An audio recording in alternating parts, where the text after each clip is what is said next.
ეს არის მილენიალი, მე კი ნუკლი შოშიაშვილი გახლავართ. დღეს მინდა ვისაუბრო სამყარო სისტემის ანალიზის შესახებ. სამყარო სისტემის ანალიზის დაფუძნებლები არიან ბროდელი და ვალერშტაინი.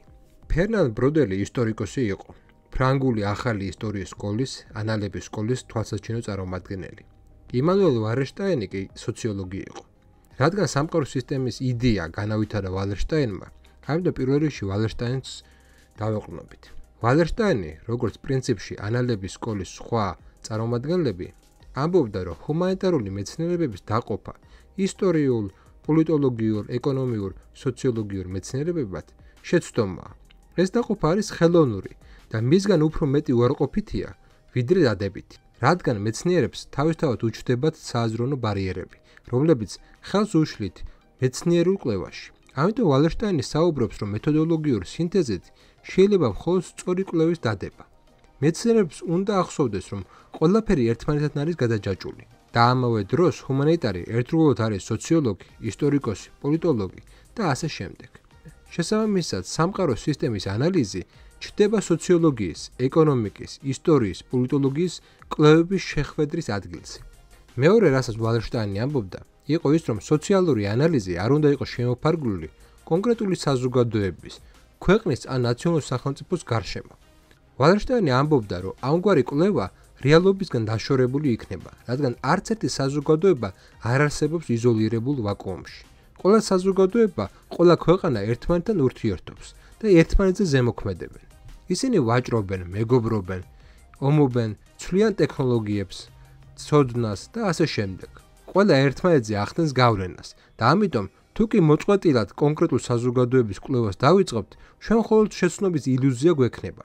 ამიტომ ვალერშტაინი გვთავაზობს, რომ შევისწავლოთ სოციალური სისტემა. სოციალურ სისტემას აქვს თავისი ფუნქციონირების ლოგიკა და თავისი განვითარება, რომელიც განისაზღვრება წარმოების საშუალებებით.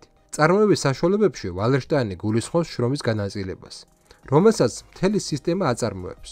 ყველა სოციალურ სისტემაში არის შრომა და ის სხვადასხვანაირადაა ორგანიზებული. ადამიანები შრომობენ, რომ გადარჩნენ, ისინი ასრულებენ გარკვეულ ფუნქციას და ამაზე შენდება მთელი სისტემა.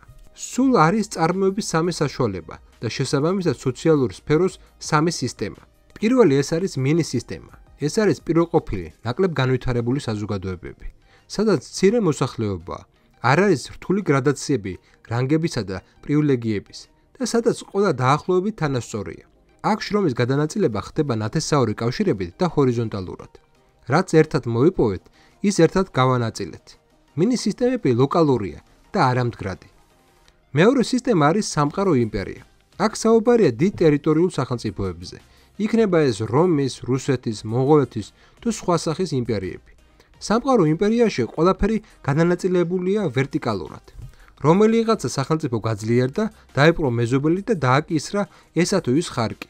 არსებობს მკაცრი იერარქია, ვინც დაბლაა თავის რესურსებს გადასცემს იმათ, ვინც მაღლაა, მეტროპოლიაში, ცენტრში. ამის გარდა სამყარო იმპერია არის ერთი სივრცე, ანუ ცენტრი და კოლონია ეს ერთი და იგივეა. მესამე სისტემა არის სამყარო ეკონომიკა.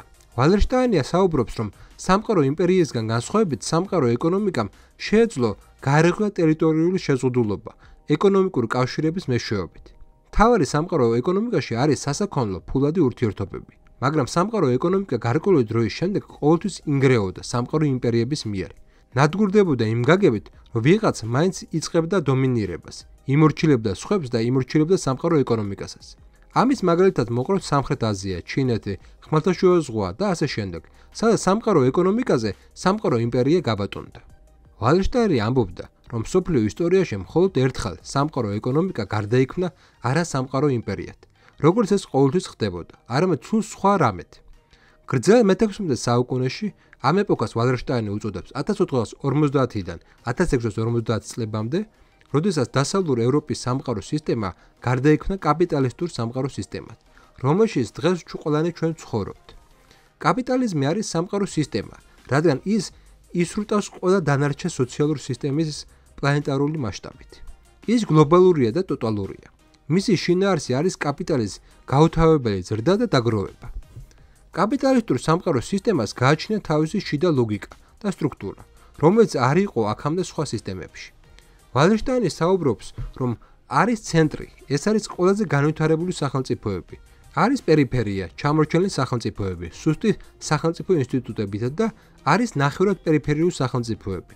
ეს არის ის სახელმწიფოები, რომლებიც უფრო განვითარებულია ვიდრე პერიფერია, მაგრამ ჩამორჩება ცენტრს. სამყაროში ურთიერთობა ესე ნაწილდება. ცენტრში არის ტექნოლოგია, ცოდნა და კაპიტალი. ის ახდენს პერიფერიის ექსპლუატაციას, საიდანაც იაფ ნედლეულს და შრომას ითვისებს. შესაბამისად, ცენტრი დიდრდება, ხოლო პერიფერია ღარიბდება. ნახევრად პერიფერია ეს არის სივრცე ექსპერიმენტებისთვის. ის საჭიროა, რომ შეფსუბუქდეს წინააღმდეგობა ცენტრსა და პერიფერიას შორის. ნახევრად პერიფერიაში შეიძლება გაჩნდეს ინოვაციები და ახალი კულტურული ფენომენები, რადგან იქ ყველაფერი ერთად იყრის თავს. ასევე ნახევრად პერიფერიაში შეიძლება გადაიტანოს წარმოება, მაშინ როდესაც სადღაც შრომა ძვირი გახდება. რადგან ნახევრად პერიფერიაში არსებობს ინფრასტრუქტურა და კადრები, მაგრამ ისინი არ არიან ისეთი ძვირად ღირებულნი, როგორც ცენტრში. ამის გარდა კაპიტალისტურ სამყაროს სისტემაში არსებობს ჰეგემონი. ეს არის სახელმწიფო, რომელიც დომინირებს მსოფლიო ეკონომიკაში, პოლიტიკაში და კულტურაში. მსოფლიო ისტორიაში ჰეგემონი სულ იყო 3. ეს იყო ნიდერლანდების იმპერია 1620-დან 1672 წლამდე, დიდი ბრიტანეთი მე-18-19 საუკუნეებში და შეერთებული შტატები მე-20 საუკუნეებში. ურთიერთობის ფორმა, რომელიც დამახასიათებელია კაპიტალიზმის სისტემისთვის ყოველდღიურ ცხოვრებაში, იქნება კვლავ-წარმოებული პლანეტარულ დონეზე. ასე რომ ჩნდებიან ექსპლუატატორი სახელმწიფოები და ექსპლუატირებული სახელმწიფოები. ოქროს მილიარდი ციდან არ არის ჩამოვარდნილი.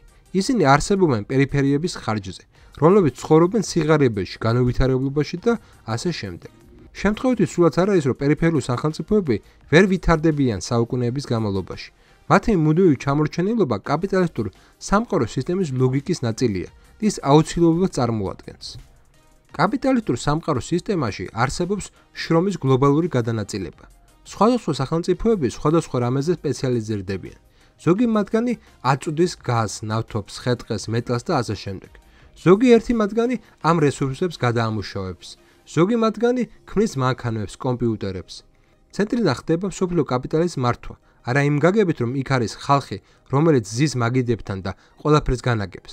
კაპიტალი ცენტრიდან იმართება იმიტომ, რომ მთელი სისტემის ლოგიკა ესაა. ცენტრში არსებობს კაპიტალიზმის ყველაზე დახვეწილი ფორმა. იქ არის ყველა საბანკო სისტემა, მსხვილი კორპორაციები, კერძო საკუთრების ხელშეუხებლობა, დამოუკიდებელი სასამართლოები და ასე შემდეგ. ცენტრი მომხიბვლელია კაპიტალისტვის, რადგან კაპიტალს მან შეუძლია საკუთარი თავის შენახვა და გაზრდა ყველაზე ეფექტური საშუალებებით. კაპიტალი ბუნებრივად გადავა ცენტრში, მოხდება კაპიტალის კონცენტრაცია იქ და იქიდან უკვე დაიწყებს მართვას, ობიექტური მიზეზებით, რომელიც ამ სისტემის ბუნებასთან არის დაკავშირებული. ხალხი ყველგან ფულითა და ძალაუფლებით იღებს ხელში ხელისუფლებას, მაგრამ ფულს ინახავს ცენტრში, ყიდულობს ვილებს, დაჩებს, ცენტრში ყიდულობენ საფეხბურთო და სპორტულ კლუბებს, ცენტრში აფინანსებენ განათლების სისტემას და ასე შემდეგ. სამყაროში ყველაფერი ისეა მოწყობილი, როგორცაა მოწყობილი და სხვანაირად შეუძლებელია იყოს მოწყობილი კაპიტალისტურ სამყაროს სისტემაში. ამიტომ კაპიტალისტურ სამყაროს სისტემაში დამახასიათებელია ჩაგვრა და ჩაგრულობა. შესაბამისად, როგორი რეფორმაც არ უნდა გააკეთო პერიფერიაში, ის პერიფერიული სახელმწიფო უბრალოდ ვერ განვითარდება, რადგან გლობალური სისტემა ესეა მოწყობილი. ვალერშტაინი აღნიშნავდა, რომ არც ერთი შემთხვევა არ არსებობს, როდესაც პერიფერიული სახელმწიფო გამხდარა ცენტრის სახელმწიფო, მაგრამ არსებობს შემთხვევა, როდესაც ნახევრად პერიფერიული სახელმწიფო გამხდარა ცენტრის სახელმწიფო. ამის მტკიცებულებად მოყავს პრუსიის მაგალითი, როდესაც პრუსიამ ნაპოლეონთან დამარცხების მიუხედავად შეძლო გეოპოლიტიკური მიზეზების გამო კვლავ გამხდარიყო ძლიერი სახელმწიფო და საბოლოოდ გახდა ერთ-ერთი ცენტრალური სახელმწიფო, რომელმაც გააერთიანა გერმანია და შექმნა ერთ-ერთი ძლიერი სახელმწიფო მე-19 საუკუნის ბოლოსა და მე-20 საუკუნის დასაწყისში. ჩვენთვის მნიშვნელოვანია სამყაროს სისტემის ანალიზის ცოდნა.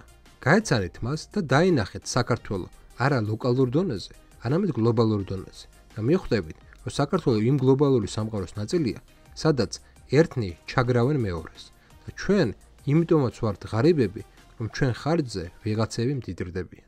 მადლობა ყურადღებისთვის, მომავალ შეხვედრამდე.